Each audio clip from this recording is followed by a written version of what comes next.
Yung second temptation naman, it was all about temptation where Jesus was offered everything in the world. The author pertains to possession.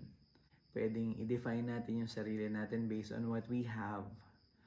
Gaano kadami yung kotse ko, gaano kalaki yung bahay ko, gaano kaganda yung phone ko, gaano ka-comfortable ang life ko.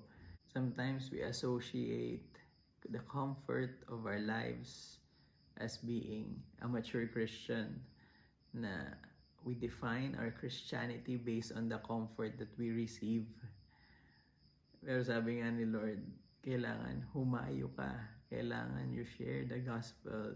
Meron kang mga trials na may experience because we are going against the world.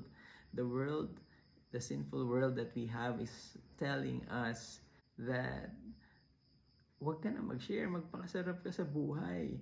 Do everything to uplift your own life. But we are hearing from God. Hindi ito ang nagde-define kung sino tayo, the possessions that we have.